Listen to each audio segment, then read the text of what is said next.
अस्सलामुअलैकुम वरहमतुल्लाहि वबरकातुहू। माशाल्लाह ताला हम बैठे हुए रोज़ा रसूल की तकरीबन बैक साइड पे माशाल्लाह, और ये मदीने की रौनकें हैं।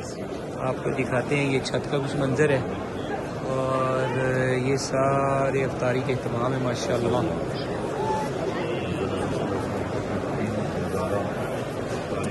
और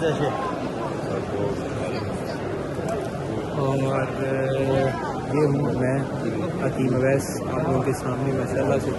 और हमारे पास कितनी अफ्तारी कटी हुई है, कितना कुछ माशाल्लाह से आया और कितनी बरकतें रहते हैं।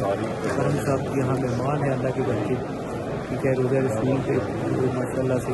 तो अल्लाह का बड़ा एहसान है। तो आप लोग को दिखाते हैं वो कुछ और भी मंजर, किस तरह बच्चे ये कहवा जहाँ तकसीम कर रहे हैं माशाल्लाह से।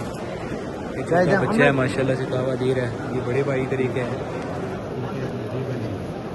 ठीक है जी। और ये छोटे भाई, इस तरह बहुत सारे लोग हैं। और अगर जिक्र करें अफ्तारी की तो आप देख रहे हैं बैग पड़ा हुआ है, चाय है, समझम है, और ये नट्स हैं, खजूरें हैं, ठीक है जी, ये बिस्किट्स और ये सब कुछ। और इसके अंदर बाकायदा जो पैकिंग में हमें ये सामान दिया गया है, इसके अंदर जमजम है जी, जमजम का पानी है इसके अंदर माशाल्लाह, दही है और बाकी सारी चीज़ें।